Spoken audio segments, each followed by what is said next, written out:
बिस्मिल्लाहिर्रहमानिर्रहीम। मैं हूं शाहिद रिंद और आप देख रहे हैं मेरा YouTube channel half truth. Half truth में आज जो ख़बरें हम आपसे शेयर करने जा रहे हैं, उस ख़बरों को शेयर करने से पहले आपसे एक दरख्वास्त करूंगा कि मेरे यूट्यूब चैनल हाफ ट्रुथ यानी आधा सच को सब्सक्राइब कीजिए, लाइक कीजिए और बेल का आइकन ज़रूर प्रेस कीजिएगा ताकि मेरी जो भी वीडियोस मेरे यूट्यूब चैनल पर नेशनल पॉलिटिक्स के हवाले से या सूबों की पॉलिटिक्स के हवाले से हों वो आप तक मिल सकें और आप ख़बरों से अपडेट रह सकें, ख़बरों और ख़ासकर आधे सच के तज्जियों से। इसके बाद हम बात करते हैं आज की सबसे बड़ी ख़बर। सबसे बड़ी ख़बर इस वक्त क्या है? सबसे बड़ी ख़बर है लंदन प्लान। लंदन प्लान क्या है? अचानक वज़ीर-ए-आज़म पाकिस्तान मियां शहबाज शरीफ नून लीग के वफ़द के साथ लंदन क्यों गए? एक अहम नून लीगी शख्सियत जब लंदन पहुंची, उसके बाद वज़ीर-ए-आज़म शहबाज शरीफ और उनकी काबीना बिलखुसूस जो नून लीग की कोर टीम है, उसे नून लीग के कायद मियां मोहम्मद नवाज शरीफ ने लंदन क्यों बुलाया? सबसे पहले हम बात करेंगे लंदन प्लान पर। जब हम लंदन प्लान की बात करेंगे तो दूसरी खबर, क्या मुल्क में वाकई कोई आइनी बहरानी कैफियत है या फिर आइनी बहरान नहीं है? इसके अलावा तीसरी अहम खबर, चागी डॉक्ट्राइन के मौजद, जी हाँ, सादिक संजरानी, उनका मुस्तकबिल क्या है? इन तीन खबरों पे आपको अपडेट करेंगे। सबसे पहले बात करते हैं लंदन प्लान की। नाजरीन, हमने देखा कि आज हमने देखा कि वज़ीर-ए-आज़म शहबाज शरीफ तकरीबन 10 से 11 रुकनी जो डेलीगेशन है पाकिस्तान मुस्लिम लीग नून का, उसके साथ लंदन पहुँचे और लंदन पहुँचने के बाद उन्होंने मुस्लिम लीग नून के कायद मियां मोहम्मद नवाज शरीफ से मुलाकात की है। इस हवाले से क्या चीज़ें ज़ेर गर्दिश हैं और सूरत हाल क्या है, उससे हम आपको आगाह करेंगे। हमारी मालूमात के मुताबिक पाकिस्तान मुस्लिम लीग नून की क़यादत का ये दौरा एक अहम शख्सियत के लंदन के दौरे के बाद हुआ है। पाकिस्तान मुस्लिम लीग नून की एक साबिक अहम शख्सियत, मौजूदा इस वक्त भी नून लीग का हिस्सा हैं, उन्होंने लंदन का एक दौरा किया और उन्होंने मियां मोहम्मद नवाज शरीफ को कुछ चीज़ें बताईं, जिसके बाद साबिक जो वज़ीर-ए-आज़म हैं या मुस्लिम लीग नून के कायद हैं मियां मोहम्मद नवाज शरीफ, उन्होंने अपने छोटे भाई शहबाज शरीफ को लंदन बुलाया और उस कोर टीम के साथ बुलाया जो कोर टीम कैबिनेट में भी उनके साथ है, जिसमें मिफ्ता इस्माइल, एहसन इकबाल, राना सनाउल्लाह, मरियम औरंगज़ेब, ख्वाजा साद रफ़ीक, ये सारी शख्सियात मौजूद हैं। नून लीग का लंदन प्लान क्या है और नून लीग क्या फ़ैसले करने जा रही है, उससे पहले ऑप्शंस क्या हैं उस पर बात करते हैं। फ़ैसला वो क्या करती हैं उससे हटकर तकरीबन 1 से 1.5 माह गुजर चुका है इस हुकूमत को कायम हुए हुए, और इस 1 से 1.5 माह के अरसे में पाकिस्तान मुस्लिम लीग नून के पास जो एक परसेप्शन था मियां शहबाज शरीफ के हवाले से, इस 1.5 माह में वो परसेप्शन टूटा है। सबसे पहले वो परसेप्शन कैसे टूटा है?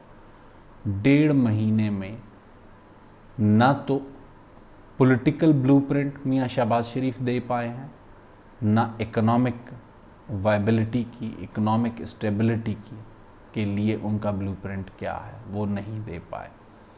ऐसी सूरत हाल में नून लीग को ये लगता है, ख़ासकर मियां मोहम्मद नवाज शरीफ और उनके कैंप को ये लगता है कि मियां शहबाज शरीफ की वज़ारत उज़्मा में जो फ़ैसले होने हैं, इसका नुकसान पाकिस्तान मुस्लिम लीग नून को आइंदा आम इंतखाबात में होगा।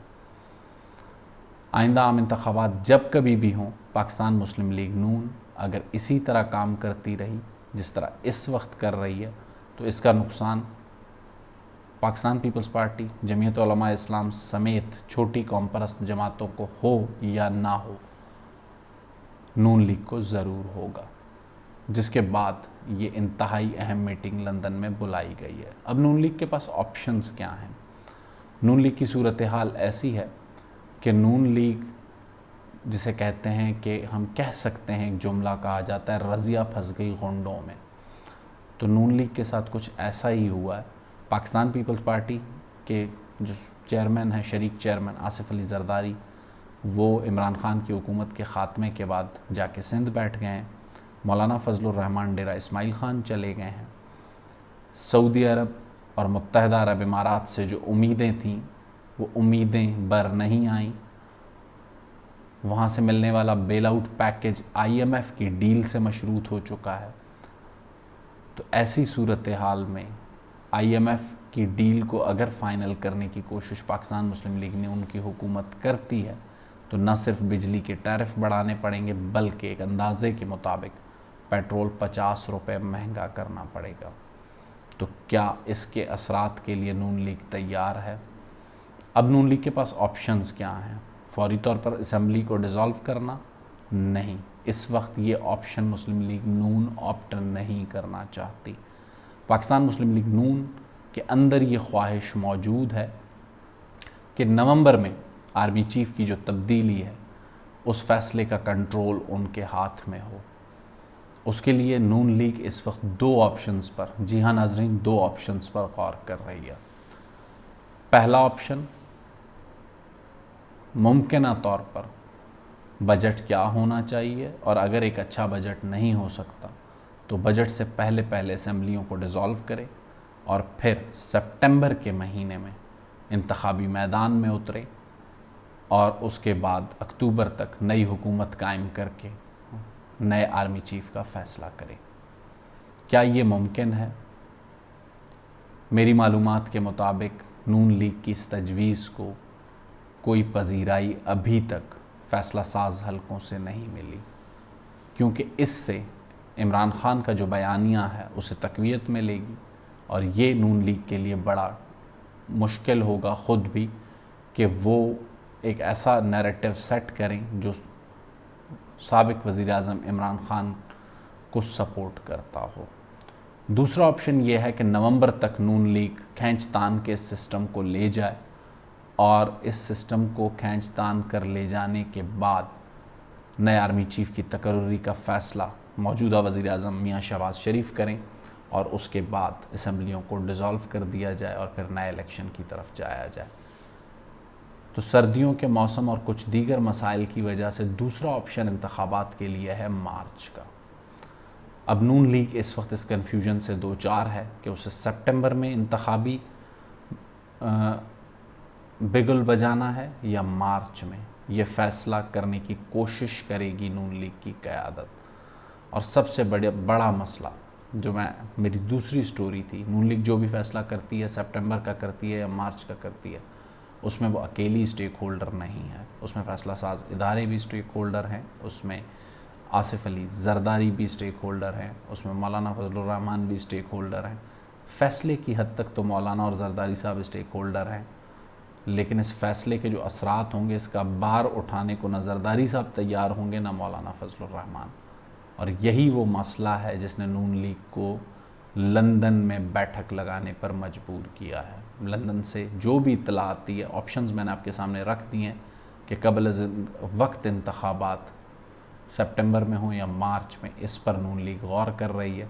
और दूसरा, मियाँ मोहम्मद नवाज़ शरीफ अपने छोटे भाई की हुकूमत को क्या bail out package, economic bail out package दिलवा सकते हैं, ख़ासकर खलीजी रियासतों से। उसके लिए कोई लाएअमल तरतीब दिया जाए ताकि एक ऐसा बजट दिया जा सके जो अगर मुतवाज़न ना भी हो तो कम से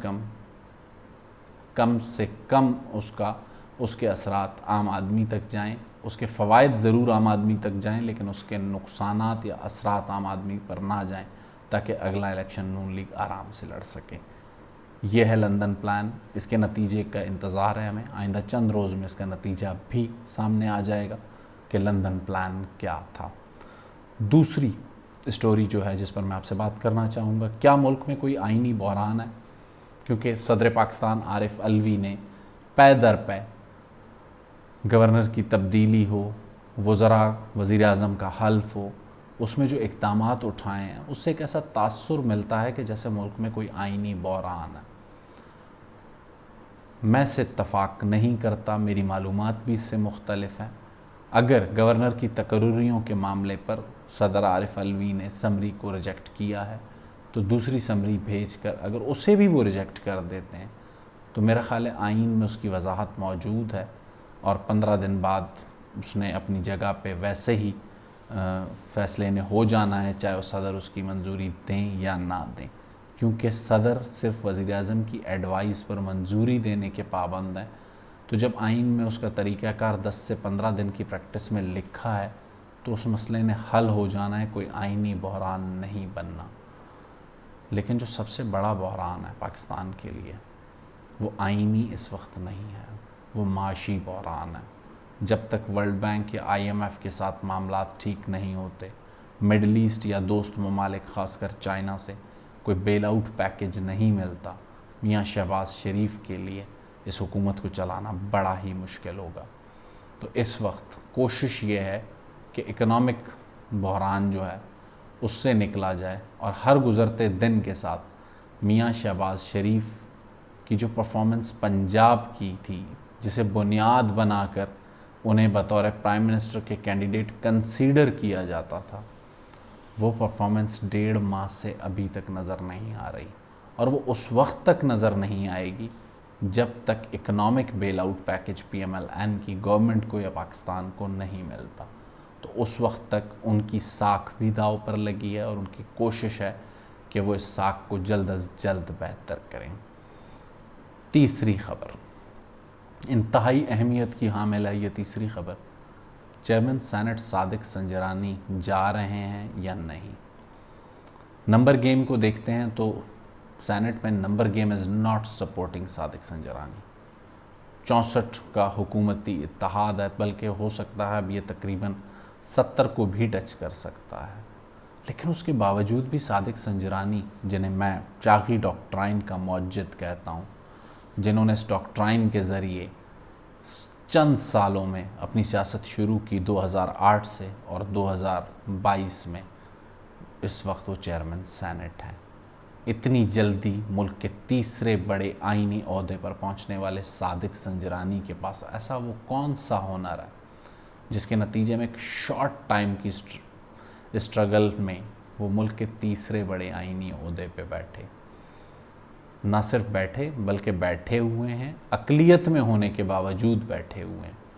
और मेरी ख़बर ये है कि वो अब भी बहुत मुतमईन है कि नंबर गेम उनके अगेंस्ट होने के बावजूद भी वो चेयरमैन सेनेट रहेंगे। उसकी क्या वजूहात हैं? सादिक संजरानी के आसिफ अली जरदारी से चंद रोज़ कबल राब्तों में क्या हुआ? पाकिस्तान पीपल्स पार्टी यूसुफ रज़ा गिलानी को चेयरमैन सेनेट बनाना भी चाहती है या नहीं? असल बात यह है कि इस वक्त सादिक संजरानी के जो आखिरी राब्ते आसिफ अली जरदारी से हुए हैं उसमें क्या पेशरफ्त हुई है? आसिफ अली जरदारी के पैगामात संजरानी तक कौन सेनेटर पहुंचाती हैं या पहुंचाता है? ये सारी चीज़ें हैं। इस वक्त सादिक संजरानी अक़लियत में होने के बावजूद हर तरफ ये मालूमात हैं कि सादिक संजरानी को तब्दील करके यूसुफ रज़ा गिलानी को चेयरमैन सेनेट बनाए जाने की तैयारियां हो चुकी हैं। इंटरेस्टिंग बात यह है कि अक़लियत में होने के बावजूद सादिक संजरानी अब भी मेरी मालूमात के मुताबिक सीना ठोंक कर कहते हैं कि इस अदम एतमाद का भी सामना करूँगा, और करना उनका हक़ है, इससे उनको कोई नहीं रोक सकता।